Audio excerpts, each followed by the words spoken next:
Zapravo neću samo pričati o mom otkrivanju participacijske umjetnosti, nego i o tome kako sam ja došao do toga, jeli. Zato bih počeo s ovim radom koji je Ana Mandjeta. Zapravo u ovoj prezentaciji ima puno Kubanaca na neki način, ne znam zašto, možda i to je jedno pitanje. Dakle, to je Ana Mandjeta koja je meni zanimljiva zbog mnogih razloga. Jedan razlog je što je radila u serijama, u sekvencama. Tako da negdje početkom 70-ih, kad je bila još jako mlada, radila je seriju silueta. Ne znam, 5 godina je radila siluete. I meni je ovaj rad jako zanimljiv. Možda ću pokazati još jedan. Samo da se vidi, jeli? Ti su mi radovi jako zanimljivi zbog najmanje 2 razloga. Jedan je da su to, dakle, efemeralni, prolazni radovi koji postaje samo kao dokumentacija. A jedan je da su site specific. Dakle, to su radovi koji su baš u jednom prostoru. Mislim da je ona baš tražila te prostore koji očitavaju siluetu. Naprimjer, kad sam živio u Majamiju, tamo je bilo jedno drvo koje to je jedno posebno drvo koje živi baš u tim u toj prašumi oko Majamija, mislim, raste u vodi i ima baš nekako prahistorijsko korijenje. I jedan taj korijen tog drveta izgleda kao penis. I ona je na tom drvetu, na tom korijenu je napravila penis koji je penis Carlo Andrea. A to je minimalni američki umjetnik za kojeg se kaže da je bacio kroz prozor. Dakle, ona je umrla 85. je poginula, bačena je kroz prozor sa, 25. kata na Broadwayu u New Yorku, Lower East Side. I to je jedan od razloga zašto 90% američkih umjetnika mrzi Carlo Andrea. Ona je, dakle, s njim živjela i inače je bila kubanski emigrant. Tako da meni osobno, bez te priče o Carlo Andreu, u njenom radu ima puno tuge i ona je naravno vrlo bitna feministkinjama, pošto je njen rad tako feministički. Mislim, sam taj imidž je dosta feministički. I ovo baš nema veze s participacijskim radom, jer ovo je vrlo solitari rad. Mislim, ona je išla sama tamo i vjerojatno i napravila seriju silueta. Ovo je jedan drugi kubanski umjetnik, puno godina kasnije, koji je isto već umro, Felix González Torres, koji je jako bitan za moje shvaćanje umjetnosti. Ja sam otišao u New York 1991. I čim sam došao u New York sam postao svjestan njegovog rada, za koji ne bi mogao reći da je participacijski, iako ljudi uzimaju te plakate ili njegove bombone i ne znam šta. On je uvijek radio radove s kojih se nešto moglo uzeti. Tako da ako ste vi živjeli u New Yorku 1992. ili 1993. svi su imali njegove plakate u kuhinjama, u sobama, na ormarima, na frižiderima i ne znam šta. I ti su radovi bili dosta politički. Recimo, ovaj rad je protiv oružja, protiv dozvole oružja u Americi. On je najpoznatiji, to sam ja snimio zadnji put kad sam bio u New Yorku, u Subwayu, ljude koji uzimaju taj plakat i nose ih doma. To mi se čini genijalan izum, zapravo. On je najpoznatiji po ovim radovima, to su hrpe bombona koje imaju, to ne znam u kilogramima, to bi morao provjeriti, nisam provjerio, ali to je 175 pounds, to je otprilike nekih 75 kilograma, 80 otprilike. I dakle, ti se radovi, kojih ima jako puno, zovu untitled, dakle bez naslova, za Rossa u zagradama. Taj Ross je bio njegov ljubavnik, on dakle je bio gej. Ross je bio ljubavnik i radi se o radu koji ima veze sa AIDS-om. Dakle, to je HIV pandemija u Americi. Kad je Ross ležao u bolnici, na njegovom krevetu je bio onaj chart koji kaže koliko čovjek ima kilograma, koja je temperatura, koji je tlak i tako dalje. Tako da na neki način ovaj rad je vrlo katolički za mene, jer u katolicizmu se uvijek nešto uzima, ona hostija, jeli, kao kad dobiješ onu hostiju, onda jedeš Kristovo tijelo, ne? Tako je ovaj rad, mislim, bilo ko dođe u galeriju može uzeti bilo koju god hoće količinu bombona i onda ti ljudi ili ustanove koji imaju taj rad, u certifikatu kad kupe rad piše nakon koliko vremena se mora ponovo staviti ista količina bombona i nikad ne smije biti više od 175 pounds.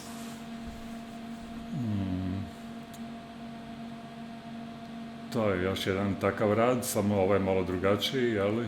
Ali isti je sistem, isto se uzima. I mislim, za mene ovo je već participacijski rad, ali poslije ću objasniti zašto nije, baš. Ovo je više kao neki reflektivni rad.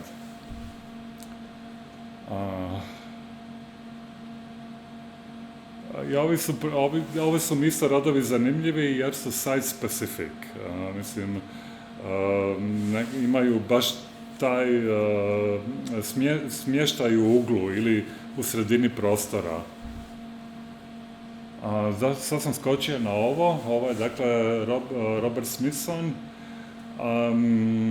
koji kao što je Saša rekla, ja sam prvo radio kao povjesničar umjetnosti i kustos, ali prije nego što sam postao povjesničar umjetnosti ili kustos, kao teenager, kad sam živio u Splitu, ovo je bio možda prvi umjetnik koji mi je nešto značio u životu. Tad je bio, ja sam recimo 77.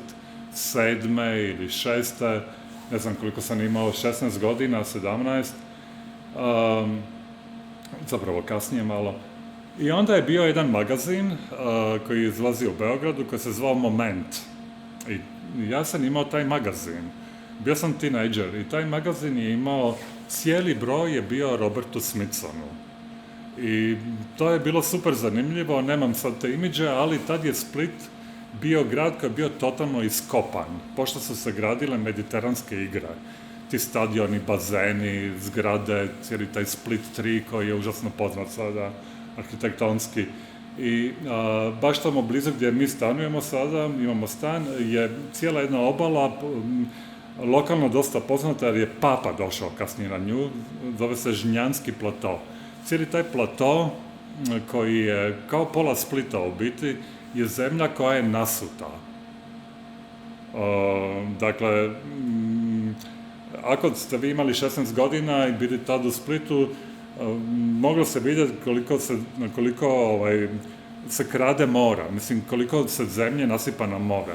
Ali to je bilo super zanimljivo jer smo mi mogli raditi ovakve radove, na primjer. Ovo su imidži sad tih radova i ovaj rad je sad zanimljiv za ovo predavanje, pošto je isto rad koji nestaje, jer za mene je to stanje nestajanja ili nešto efemeralno je nekako za moje poimanje participacije skoro neraskidivo. Dakle, to je taj rad koji se pojavi i nestane svaki 7 godina, zavisi od tog jezera na kojemu je. A ovo mi je možda čak i ljepše, jer onda ljudi po tom otisku hodaju.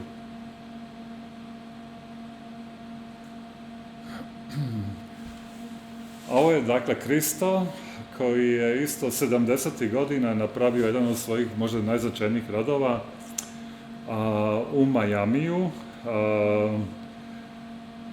To su dakle isto radovi koji se pojave i nestanu i koji žive kao dokumentacija. Iako je on poslije rekreirao mnogo godina kasnije ovaj rad I radovi su dakako i participacijski, pošto uključuju veliki broj suradnika. Dakle, ovo mu je jedan od prvih radova i jako je bitan za Miami, isto je site specific, pošto je u tom zaljevu Biscayne Bay je opkolio te otoke sa tom bojom koja je u biti boja onih, kako se zove, one ptice, pink flamingos, koja je nekako boja Miamija, iako ti pink flamingos nisu životinje koje su došle iz Floride, nego su dovedene u Floridu. Ali ako idete u Miami, to svi samo o tome pričaju, jer to je početak suvremene umjetnosti u Miamiju. Meni je taj rad super zanimljiv, pošto i cijeli Kristov rad, pošto nestane i postoji samo ta dokumentacija, ne? Još jedan umjetnik koji me totalno opčaravao kad sam bio mlađi je Solevit, i on mi je isto bitan, pošto jedno od čestih pitanja koje imam kad radim participacijski rad i pompone, ljudi uvijek kažu, pa to je rad koji će nestati. Da, to je rad koji će nestati, kao što su nestali bomboni od Gonzalesa Torresa, kao što ovaj rad će nestati, ali to su radovi koji se uvijek mogu rekreirati, uvijek se mogu ponovo napraviti, ne? Tako da ovo su radovi koje može bilo ko napraviti, na primjer. Kao ovaj čovjek koji po jednoj šabloni radi taj rad od Solevita. I sad sam skočio na jednu slovensku umjetnicu, Marijeticu Potrč, koja je neizostavni dio moje karijere. To je rad koji se zove Ljubljana, teritorij E, i bio je originalno izložen u Modernoj galeriji u Ljubljani. To je iz njene serije teritorija, kojih je bilo nekih 30.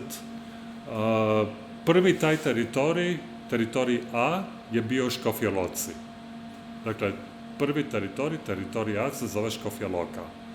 I zapravo moj pomponec projekt u naslovu aludira, nekako je povezan s ovim radovima, jer ona je te radove zvala teritorij A Škofja Loka, teritorij E Ljubljana. Ja tako zovem isto moje pompone.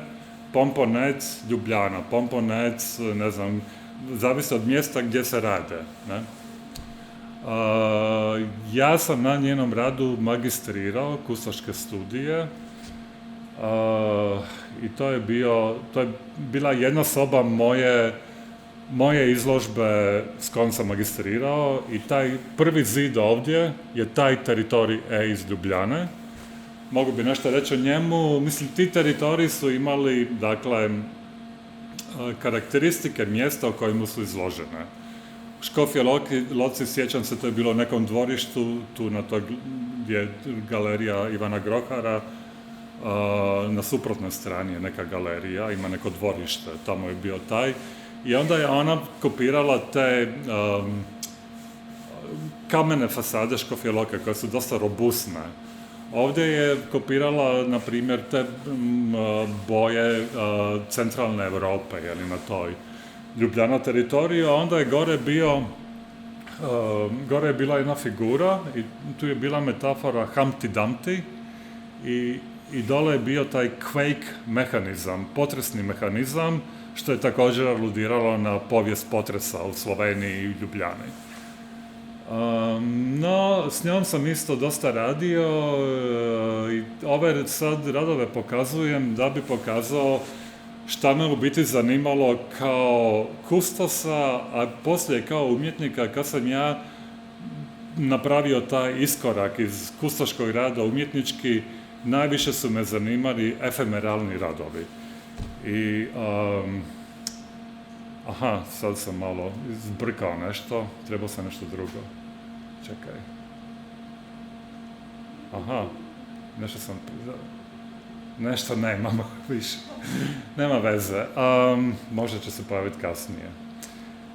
Dakle, sad sam prešao na povijest participacijskih radova u knjigama koje se bave poviješću participacije, a za mene je najznačajnija knjiga Claire Bishop, britanske teoretkinje koja živi u Americi. U mnogim povijestima participacija počinje u teatru. To je dakle nešto vrlo teatarsko, jer je bit participacije je performativna. Dakle, ovo je jedan imidž ovih talijanskih futurista iz njihovih poznatih serata, gdje je publika bila pozvana da sudjeluje u predstavama. I onda publika je bila ohrabrena da donese, ne znam, povrće, meso, kamenje. I onda su radili performance sa ljudima na publici koji su umjetnici, jeli?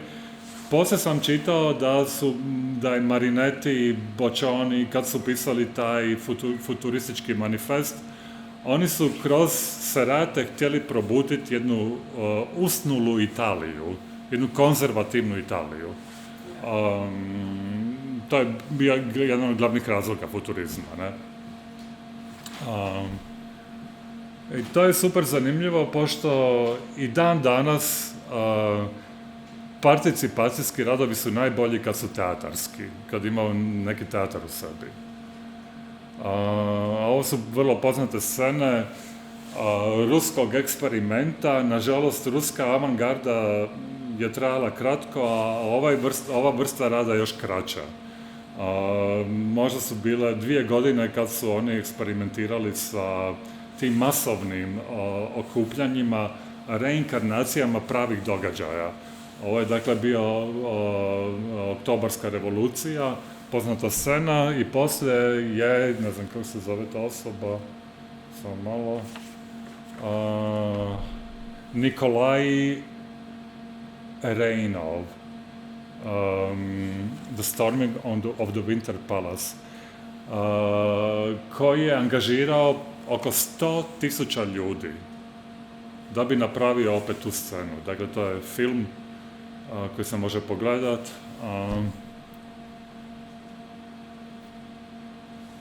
Ovo je rad koji me totalno fascinira. Ženska se zove Gabriela Carnevale, Graciela Carnevale, pardon. Još je živa, inače je iz Argentine, iz grada koji se zove Rosario. I u Rosariju je poslala grupa umjetnika koji su imali ovu galeriju, tu piše ime, gdje su ljudi eksperimentirali participacijsku umjetnost. I ovo mi je jedan od možda najuspjelijih radova koliko ja sam uspio vidjeti. Dakle, Graciela je pozvala publiku u praznu galeriju koja je bila vani oblijepljena sa tim novinama, jeli? I onda ih je zaključalo, to je ta prva scena, i onda su ljudi u galeriji bili prisiljeni disat, ne mi dihat za ovratnik. Bili su prisiljeni biti sami u jednom praznom prostoru, i onda se stvaraju velika pitanja šta radimo sami u tom prostoru i zašto smo zatvoreni u tom prostoru, a rad naravno ima veze sa diktaturom u Argentini. I onda su počeli skidati te novine i tad, to se vidi tamo dole, i onda u jednom trenutku, pošto to je u nekom pasažu, jedan tip je prošao i on je odlučio osloboditi te ljude iz galerije i bacio jedan kamen i sad ljudi izlaze iz tog prostora kroz to razbijeno staklo. I ovo mi se baš čini jedan uspješan participacijski rad. Zašto? Zato što je ovdje publika ostavljena samoj sebi. Oni su sami napravili svoj rad, ona ih je samo zaključala jedan prazan prostor, onda se cijela scena sama dogodila i rad je vrlo politički. Mislim, ta galerija se više nikad nije otvorila, došla je policija, galerija je zatvorena za uvijek i Graciela Carnevale je emigrirala u Francusku, gdje mislim da još tamo živi. U Argentini i Brazilu je bilo jako puno eksperimenata participacijske umjetnosti. Ovaj tip je vrlo poznat, Helio Oitichica, koji je bio dobrostojeći bijeli čovjek iz Rio de Janeira, ali onda je pa dobro, bio je i gej, tako u to doba to je bilo dosta repressed u Brazilu, ali onda on je posjetio favele, što prije ljudi baš i nisu radili u to doba, 60. godina, i u favelama je naučio plesati sambu i napravio je radove koji se zovu parangole. I to su radovi koji uključuju performance i ove odjeće koje je on radio zajedno sa participantima iz favela. I to je radio po cijelom svijetu, u Londonu, u New Yorku je bio na Guggenheimu, imao je fellowship. Ali onda se vratio u Brazil i rano je umro. Njegovi radovi su možda od cijele povijesti participacijskih radova možda najpoznatiji danas. Puno tih radova se rekonstruira i nedavno je u Tateu je bila velika njegova izložba. Inače je poznat po ovim radovima, koji se zovu parangole, i po tropikalijama, to su jedna druga vrsta rada, ali ovi su baš participacijski, jer ovo su participanti koji plešu. Sad, jedan od problema participacijskog rada je taj da uvijek postoji kao dokument. Rijetko kad je to jedan estetski objekt, kao što ja imam u Škofjoj Loci. Dakle, u Škofjoj Loci imam produkte koji su produkti participacije. To uglavnom ne postoji. U participacijskom radu postoje samo ovi dokumenti. Ovaj rad baš nije participacijski, ali mi služi kao povratak u Europu.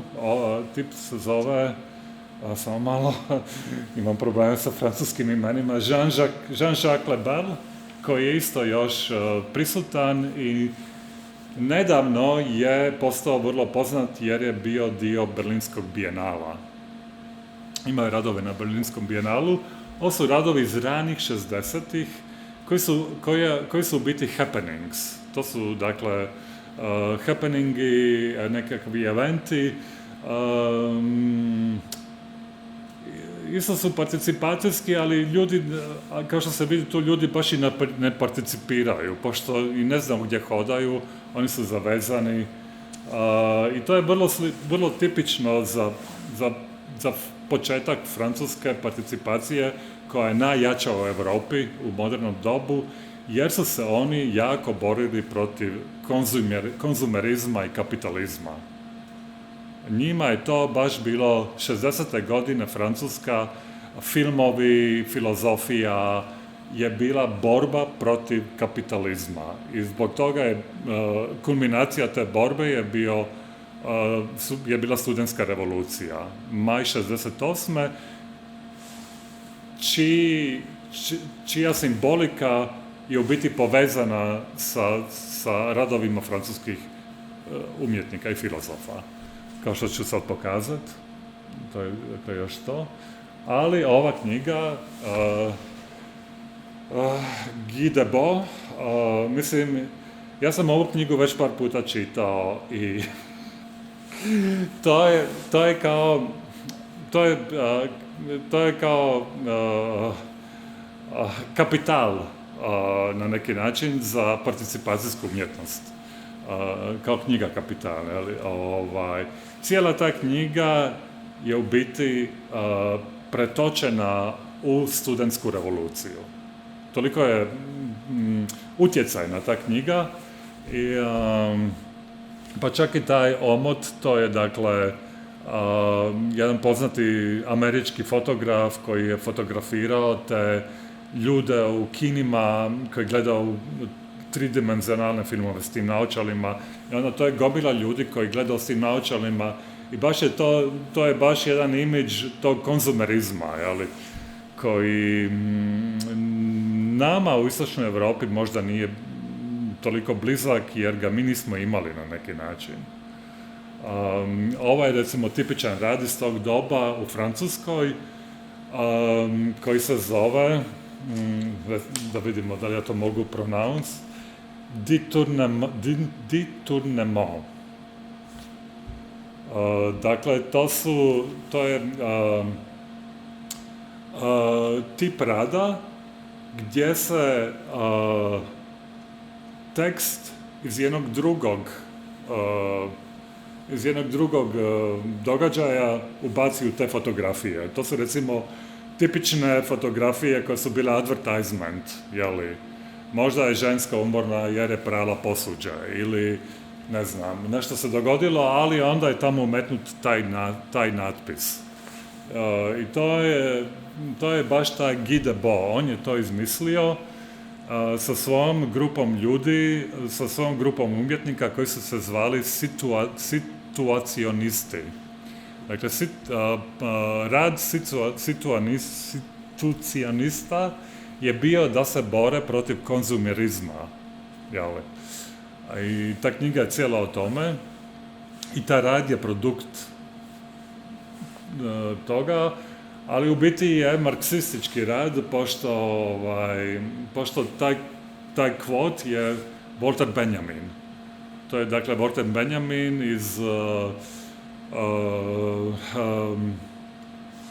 iz njegovih knjiga o gubitku aura umjetnosti. Ja? Pošto to je njegova kritika masovne medije i pojave filmova i tako dalje. To se poslije sve prebacilo, kao što sam rekao, na studentski pokret koji je možda kulminacija participacije 60. godina.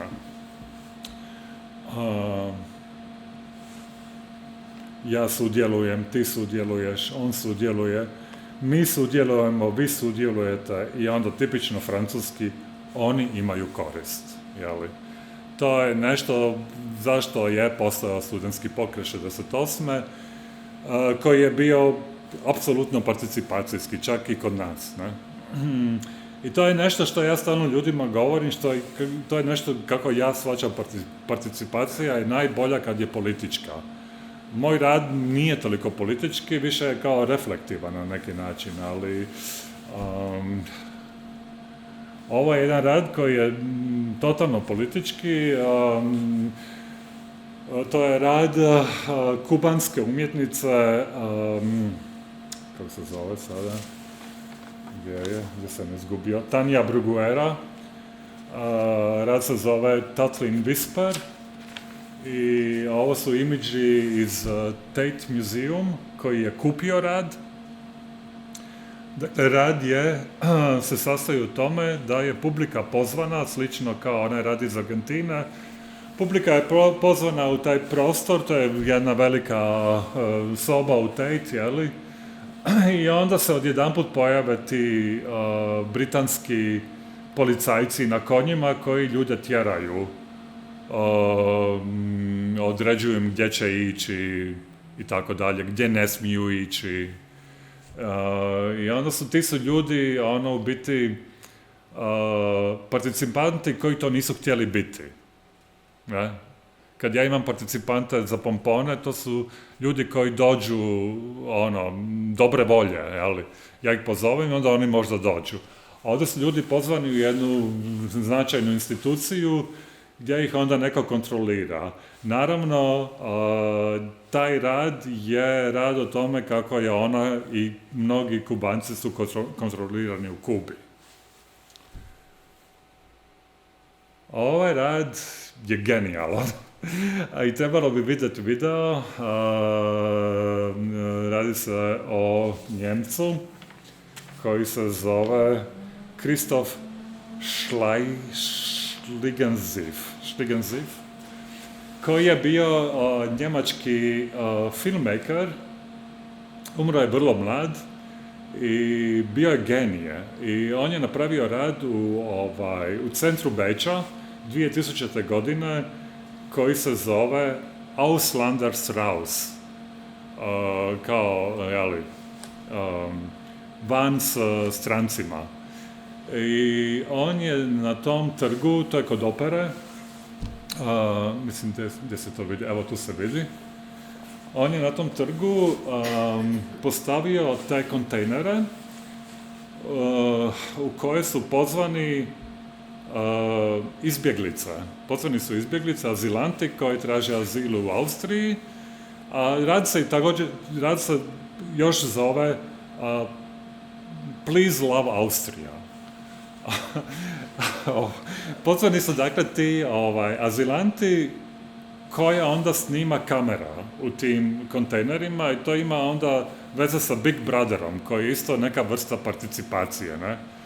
I onda ljudi koji su vani glasaju ko će izaći i onaj ko pobjedi na kraju, onaj ko ne izađe, oni dobiju pravo oženiti nekoga i ostati u Austriji.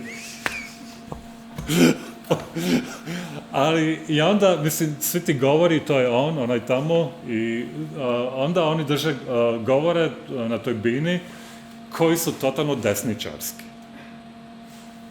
Što je imalo veze s tadašnjom desničarskom scenom u Austriji. Ne? I onda ljudi reagiraju. Ta žena, ako se to gleda na videu, je totalno freaked out. Ona je totalno uzela scenu i protestirala protiv desničarstva, jeli? A onda je bilo ljudi koji su pljeskali, koji su baš došli okičeni, kao oni Hitlerjugend, došli su navijati, jeli? Ovo je baš pravi participacijski rad, pošto toliko ljudi je uključeno i toliko ljudi ima različita mišljenja i vrlo je politički rad. Aha, to sam tražio prije, kad sam pokazivao Marjeticu. To su moji rani radovi, kad sam ja krenuo iz kustoškog rada u umjetnički, onda sam radio takve radove sa tim materijalom koji se zove hologramski vinil. I najbolji od tih radova s tim materijalom su bile ove velike sobe koje sam onda lijepio. I onda to je bio recimo rad na kojemu ja bi na tome radio možda nekoliko mjeseci, sve to otkidao, te komade, pa onda lijepio 10 dana i onda to bi izgledalo na kraju ovako. Ovo je bilo u Novigradu, u Istri, ali onda sam skužio nakon nekog vremena da me u biti uopće ne zanima ovaj rad ovakav, kao to što ljudi gledaju, nego ovo, to me zanima. To me zanimalo, to ljepljenje i taj proces me zanima, a ovaj rad već nekako meni nije zanimljiv jer je već napravljen.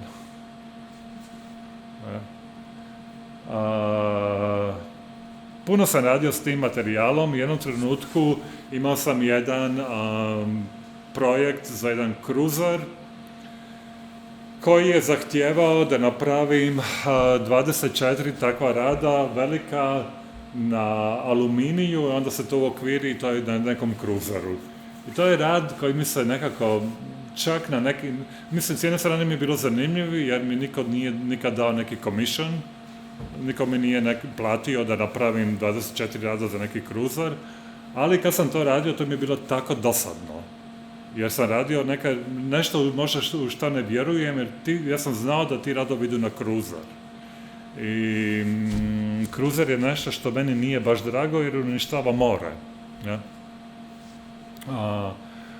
I onda sam jako patio, a puno sam radio sa ovim materijalima i sa pomponima, od početka moje karijere, što je bilo 2000. godine.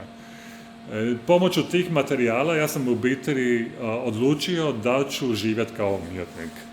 I ono, kad sam radio te pomponske instalacije, sad nemam imidže jer mi se činilo previše, onda sam uvijek radio nekakve poetične priče u prostoru. Ja bi ušao u prostor i onda sam, site specific je bio rad. A onda sam pomoću tog, preko te priče o cruiseru, shvatio da želim raditi s ljudima i tad mi je došla ova fotografija u sjećanje, a to je moj dide na Hvaru. I ja sam tako odrastao. Ja sam odrastao baš u tom mjestu s pogledom na tu pumpurelu tamo i moj dide koji je bio ribar, koji je non stop krpao mreže. I sad ovo je fotka na kojoj je on sam, vrlo je bunjelovska, mislim s tim kišobranom koji je on napravio, ali on je stalno bio u tom pokretu, stalno je krpao te mreže koje su bile posvuda. Ali onda, mislim, često bi bilo i to da bi se skupila grupa ljudi i oni bi zajedno krpali mreže, uvijek je bio nekakav razgovor i neka fešta bi bila. I onda sam počeo, cijeli jedan arhiv fotografija, recimo ovo je fotografija sa Kornata, gdje se vidi ta situacija. Nešto takvo sam rekonstruirao ovdje u Škofjoj Loci. Taj prvi rad sa tim bambusom na kojemu vise te mreže, on ima veze sa tim scenama, ili mislim, pogotovo s ovom. Ovo je rad koji, ako bi bio slikar, ovo bi naslikao. Ovo je dakle kartolina, postcard, razglednica iz 50-ih, iz Podgore, koja je vrlo blizu tamo gdje sam ja odrastao, to je Makarsko primorje. I ovo je tipična scena po cijeloj obali, po cijelom Mediteranu, ili čak i sada u Africi, svugdje, u cijelom svijetu, ljudi naprave ove strukture koje ja zovem temporary structures. Uglavnom su to naplavine iz mora i onda naprave strukture gdje oni sjede i suše te mreže i krpaju ih. I taj rad je vrlo teatralan na neki način. Ovo je Zadar. Ovo je scena iz ovog ljeta, iz jula prošle godine u Gani, gdje sam radio s ribarima. Jer cijeli taj projekt koji ja već radim skoro 7-8 godina i čiji su dijelovi u galeriji ovdje u Škofjoj Loci, uključujući i ove, to je onaj rad koji je skroz tamo u uglu, sjajni. U Gani sam prvi put radio s ribarima. Iako priča ima veze s ribarima, ali u međuvremenu je ta priča postala apstraktna. A onda sam u Gani radio s ribarima, to je bilo fascinantno, jer, i sad se vraćam na ne znam šta, na početak možda, mene su uvijek zanimali radove koji su nekako su organski u vezi s prirodom i radovi koje se publika ne plaši. I to se baš vidi ovdje u Gani. To su ribari koje možda nikad niko nije pitao da sudjeluju u bilo čemu što ima veze s umjetnošću, možda nikad nisu bili u galeriji. Kad smo mi njih pitali da oni sudjeluju, oni su došli ukrašeni, čisti i cijeli dan su radili na tim brodovima na kojima inače rade s ribama, tamo se vide mreže, oni su pleli te pompone koji su bili skroz drugačiji nego bilo koji pomponi koji su radili bilo koji participanti prije u Portugalu ili u Hrvatskoj ili bilo gdje. Jer oni su zbilja radili kao pletenice neke. Nisu radili te linije, nego su pletenice radili. To isto sa te plaže, ovo su studenti iz Kumasija, ovo je u Elmini, isto u Gani. To je, mislim, Gana je baš prava ribarska država, tako da oni su odmah shvatili o čemu se radi u tom mom projektu. Nisam im trebao nagovarati, nisam im trebao platiti, nisam trebao ništa. Apsolutno su sudjelovali. I onda ti radovi koje naprave participanti, idu naokolo na nekakve lokacije gdje oni postanu site-specific temporary structures. I to onda ima veze sa onom angjetom koju sam ranije prikazivao, jer to su sve nekakvi prolazni efemeralni radovi koji uglavnom postoje ovdje kao dokument ili kao fotografija ili postanu nešto drugo kao u galeriji u Škofja Loci. Jer ovo je recimo rad s one prve sobe, kad se uđe, koji visi tamo prema onom stolu. Je na tom... Ovo je u Ljubljani, dakle, usporedo s ovom izložbom ovdje, sam radio u Ljubljani, pomponske mreže Ljubljana, 14 dana u Podhod Dajdovščina u galeriji u Space Cirkulacija 2, gdje su ljudi dolazili, ja sam organizirao različite evente, ovo je bio prvi dan, tamo je Barbara negdje iza, se vidi. To je bio prvi, ovo nije bio prvi dan, pardon. Anyway, prvi dan sam imao emigrante preko jedne skupine u Ljubljani koja se zove Infokolpa. Oni su pozvali emigrante iz Maroka, iz Kurdistana, ovaj tip sa žutom kapom iz Irana, puno Iranaca, koji su onda sa mnom radili. Onda što se dogodi, ja ljudima ispričam o čemu se radi, imam sve te pompone, imam te iglice, imam monofilament, imam ljude i onda ja pričam. Onda ja ispričam ukratko, bez da se ljudi uplaše, ispričam im priču zašto to radim i to nekako se onda vrlo brzo desi. Ljudi odmah skoče na to i ti pomponi su vrlo terapeutski, ljudi ih vole dirati u ruci, vrlo su mekani i ljudi vole napraviti tu liniju, onda osjećaju da su nešto napravili. I onda ta linija stvori te mreže koje se poslije vješaju kao što se vidi tamo na zidu. Jeli? I onda u jednom trenutku jako sam htio imati ljude koji plešu, tako da sam aktivirao dosta ovih, kako se kaže, performera, plesača, jer sam htio da oni aktiviraju taj prostor. I to se dogodilo s ovom grupom. A onda sam imao pjesnička čitanja i tu se vidi koliko taj rad već raste. To je bilo pri kraju.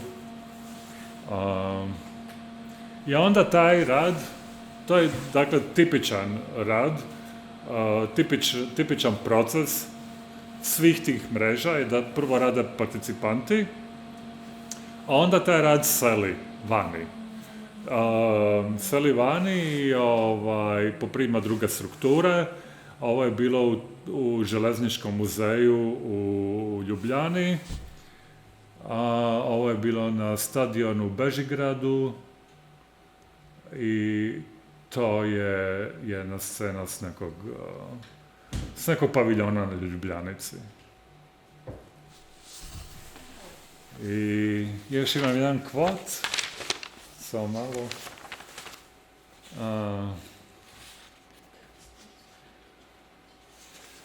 Dakle, ovo mi se čini možda zanimljivo spomenuti. Taj participacijski rad je u biti aktivacija ovih posjetitelja, jeli?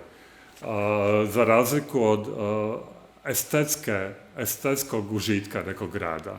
Ako smo mi tu gledamo neku sliku, to je dakle, ako gledamo ovo, to je neki estetski užitak. Ako radimo nešto zajedno, onda je to aktivacija naših osjetila.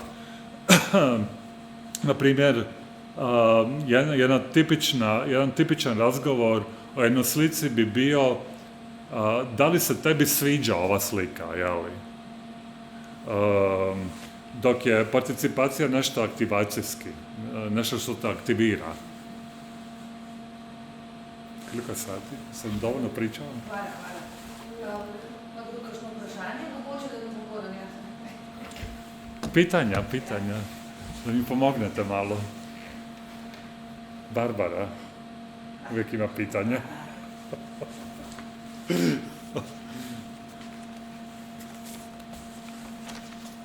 Mislim, zanimljivo je što što se sad događa. Puno stvari nisam tu ispričao, jer onda bi, mislim, imamo 100 imidža baš o participaciji, ali mislim, ta povijest participacije nekako postoji od futurizma. U ovoj knjizi u kojoj sam ja, koja je meni jako bitna, od Claire Bishop, ona ima teoriju da participacija nije bila živa u istočnoj Europi, jer mi nismo bili slobodni. I sad zanima me što publika misli o tome.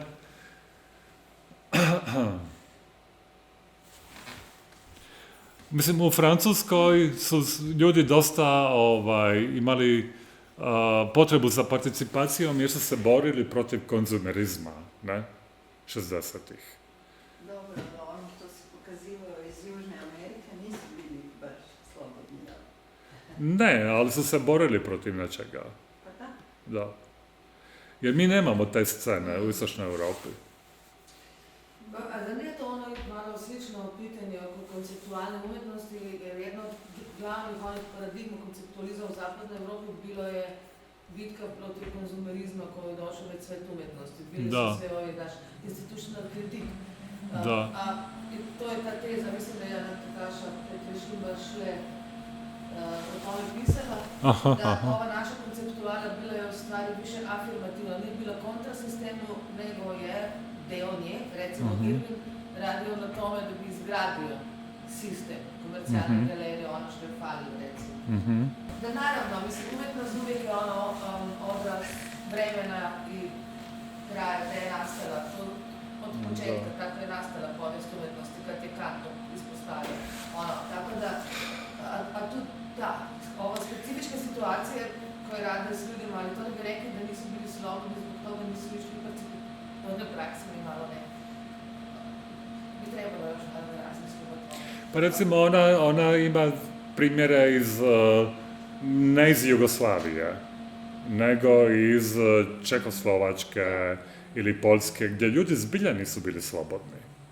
Ne? Da, ali nakon 68. u Pragu ili ne znam čega u Poljskoj ili Mađarska nakon 56.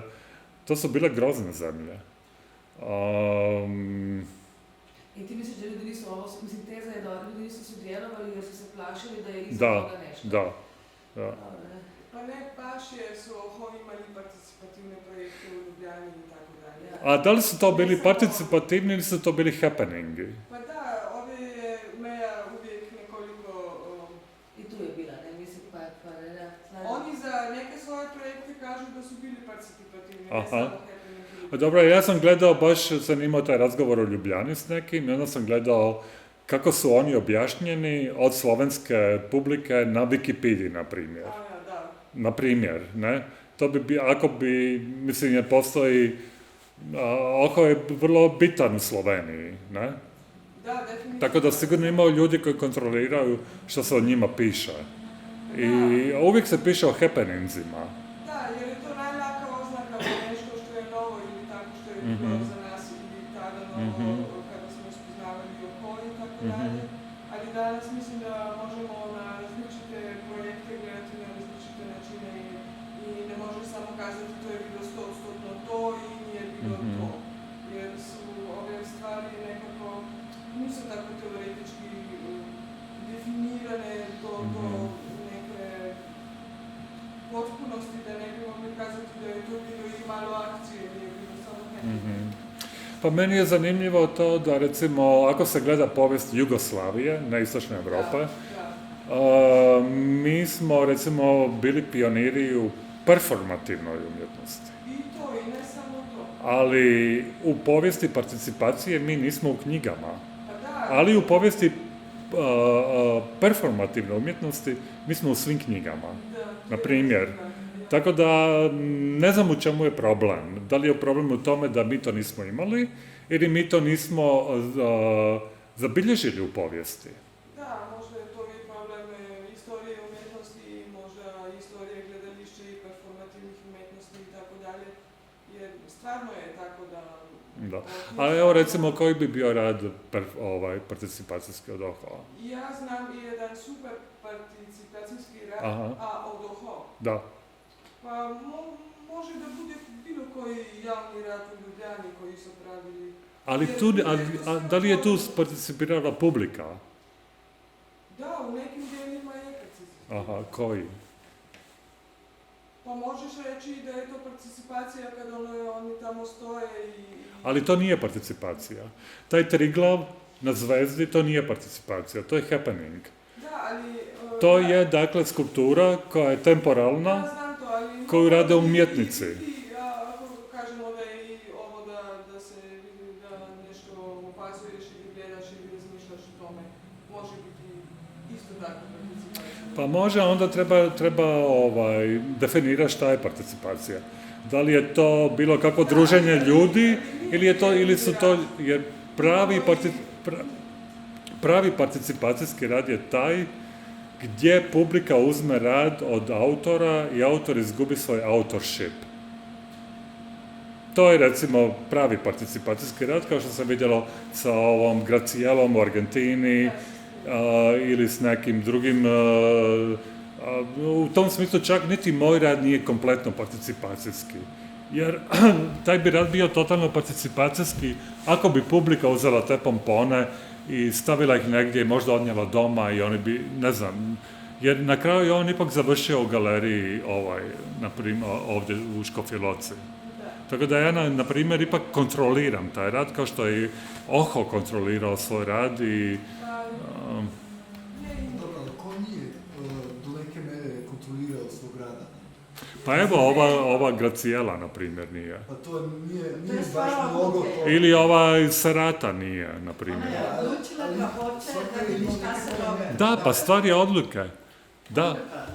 Ali ono što ti nešto kažeš- slično je bilo sa onom grupom u Kranju, Studio Sigma. Mhm. Mi smo na Rijeci razvili neko veliko platno Aha, Da. i nacrtali samo kvadrate. da. I onda je bilo postavljeno tamo puno boja i četkice i to. Mhm, mhm. I onda mimo idući su sami stvarali u one kvadrate unutra. Da, to je Da. To je bila neke vrste, participacijsko delo. jer je sudjelovalo puno ljudi. I Cijelo stranu. Da. to se zove riječki grafiti. A to je stvarila neka grupa Studio Signum iz Kranja iz 70. godina, a njihov član Francis Zagoričnik je bio isto tako član ove ljubljanske neo-avantgarde. Tako da ima možda i djela za koja ne znamo da postoje, jer nisu ove institucije. To se događalo u 76. 78. tako. Samo imali su i ova grupa šestorice autora i imali su slične projekte koji bi isto tako možda mogli da kažemo da su participacijske ili da je barem nešto u njima participacijske. Pa nešto je. Ali u Češkoj i tako nisu imali toliko javnih projekta jer je bio režim više možda Striktan. zato, da. Ali ovo meni jako lijepo izgleda. Ovi pomponi. Da. Hvala. I tako sam razmišljala ova neko pompon, nešto, ne znam, nešto meko i tako i sam razmišljala što će da bude sa njima. Aha, kao u budućnosti. Da, mislim kako to deluje i kako to... Pa mislim, to je projekt koji ja osjećam da će umrijeti. Mislim, ne vidim da ću to raditi cijeli život. Tako da, meni je to zbilja projekt. Pošto sam sad puno to radio u Sloveniji, ova izložba ovdje i u Ljubljani, baš puno sam razmišljao, pa koja je sljedeća stepenica, jer mislim, čak u jednom trenutku sam mislio kad sam planirao Ljubljanu, mislio sam možda raditi procesije po Ljubljani i onda bi, meni se to činilo jako radikalno, a onda sam mislio pa pravi rad bi bio participacijski kad bi to ljudi radili i onda bi ja izašao vani i onda bi dozvolio ljudima da ga raskomadaju i uzmu dijelove i onda ja nemam te kutije koje šaljem u Split sada. To bi bilo super. Ali nisam bio možda dovoljno hrabar, na primjer, to napraviti, jer ja sam razmišljao da bi to napravio, a onda sam pričao s Marijeticom, onda sam rekao, meni se to čini jako radikalno. Onda ona rekla, pa to uopće nije radikalno. Ali meni je to radikalno jer ja sam dosta posesivan. Mislim, ali u biti baš bi bilo super da su nestali. Sad mi se čini, možda ću sve to odnijeti u Indiju i... Možda možeš to nekad kasnije raditi. Ne, to bi bilo karnevalski. Da, Ljudi sa time. da. I onda, ako su tu neki performeri, plesači, to bi onda već Da. To je već scenarij nešto, ti radiš nekako. Da, to je scenarij, to je onda dosta... Samo pozoveš te ljude, A i- znaš koga pozoveš. Ali onda sam, najveći razlog zašto sam odustao od toga je da bi to bilo vrlo ritualno. To bi bilo vrlo ritualno, a ja sam veliki ateista i onda to mi je tako strano, pošto nešto ritualno je nešto vrlo religijski. Ovo su imati poklop faraona. A, eto vidiš, To je isto tako ritualno. totalno ritualno. Ne možeš pričati.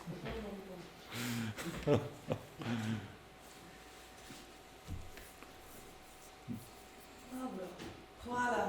Molim. Sem, počasi postaja mraz, kad gre od gospodina vzgor, tako da ja,